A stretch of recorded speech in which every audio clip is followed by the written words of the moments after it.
Hello everyone and welcome, this is Common and Cam. Today we're going to be talking about the Transformers Bumblebee movie mid-credit scene. Lorenzo Di Bavantoro, a producer at Paramount, has gone on to state on why the mid-credit scene is not that big of a deal and this is still a prequel. Now I've gone on to say that this has been an initial prequel, and indeed it has, but lots of things have changed during production of a Bumblebee movie.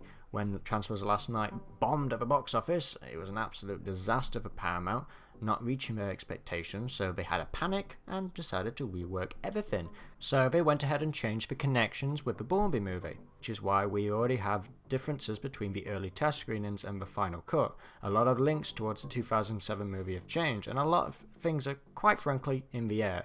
Now Lorenzo Di Bavantoro has kind of outstayed his welcome, I think, in the Transformers live-action series, and fans have really started to notice. Every time this guy seems to say something, it either contradicts the next sort of thing, or it just makes no sense at all. Remember guys, this is a guy who said that an Optimus Prime solo movie wouldn't work. Yeah, it hasn't been cancelled, thank God, but if you have someone like that behind a franchise, especially something like Transformers, who doesn't know how to make a movie out of one of the main characters, why is he still on your team? This guy needs to go at some point. Regardless, let's talk about what he actually said about the mid-credit scene and why it does connect to be a prequel. Someone described Bumblebee to me as 99% prequel and 1% not. I was like, what was the 1%? They told him it was the scene where Optimus and all the other guys come to Earth at the end. I was like, that doesn't contradict anything we have said before. Who is to say that they haven't been around robots in disguise since then? Well, why would you change the dialogue between Powell and Mr. Burns' previous acknowledgements of Megatron MBE-1 that was at the Hoover Dam at Sector 7? Why would you remove the part that they had previous acknowledgement of that? Why would you do that? If this is supposed to be a prequel? Why would you get rid of the Megatron being frozen scene towards the end of the movie? Like, why would you do that? He goes on to say that the post-credits scene was reimagined in all sorts of different ways. We didn't want to do that scene until we shot the movie, because we felt the movie was going to dictate that scene a little bit. What happened is that you get to see Haley return to her family. Bumblebee needs to return to his family. Otherwise, what happened to poor Bumblebee? That was our thinking. So they literally did that scene because they wanted a scene where Haley goes to her family and Bumblebee his, despite the continuity that they don't come to Earth until 2007.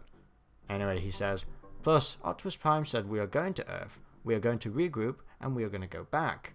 In our minds, they went back. It had nothing to do with other films, and that was completely the emotional journey of Bumblebee. Well no, Optimus Prime said they're going to retake their home. He didn't say we're going to go back. He didn't say we're going to go back straight away.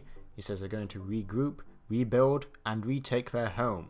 So he didn't say who was going to go back, as in like right away. See, the early test screening of Transformers Bumblebee is well more connected to the Michael Bay live action movies than the final product.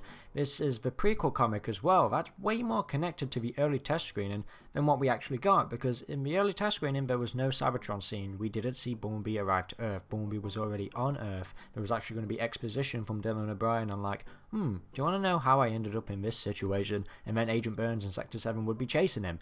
That's how it started out, so way more connected than the final product.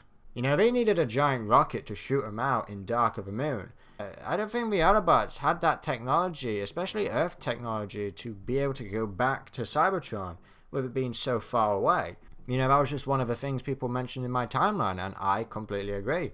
I had to say that because, well, how else do you explain Bumblebee being on Earth and then not being on Earth and then being on Earth again in different time periods? How do you explain it? Now we all know the reason why he is saying that this is a prequel. When the film first started out, they really had something set in stone, but Transformers Last Night tanked really, really hard. So they had to really go back and change a lot of things and keep all ideas in mind. Look, at the end of the day, this producer and Paramount Studio have no idea what they want to do with Transformers. They've got no idea. Maybe they'll go in the PG direction. Maybe they'll bring back Michael Bay, giving him a truckload of money. We know he doesn't want to come back. We know Michael Bay does not want to come back to Transformers. But if there's anything that you can convince people of, it's money. But at the same time, there's a reason why Transformers Last Night flopped. So bringing back Michael Bay is not the best idea. Everything is pretty much a maybe in this situation. TFW user kind of said it best. If they end up doing Bayformer 6, he'll keep saying Bumblebee is a prequel, not a reboot. If they end up doing Bumblebee 2, They'll be cagey, but probably keep pulling it in a more not Bayverse direction, without officially committing. In a Transformers reboot, they'll just go back and say, oh yeah, it was a reboot this entire time. And to be honest, couldn't have said it more perfectly. They really do not know what they're doing, like with the Optimus Prime solo movie, with the Transformers Cybertron movie. These things are all in the works, they've not gone forward yet. I mean, I think I can speak on a majority of people. Lorenzo Di Baventuro needs to be replaced. We need a new guy at the helm overlooking this franchise and actually knows what they're going to be doing, actually has a map, actually has a plan, kind of like a Kevin Feige of the Marvel Cinematic Universe. We need someone like that. It's kind of a reason why the DC Universe is in tatters, because they didn't have a proper person understanding all these things that they had in mind. Now, I don't mean to go so hard on the guy, but it just gets to a point where I look on the news every single day and one story contradicts the next.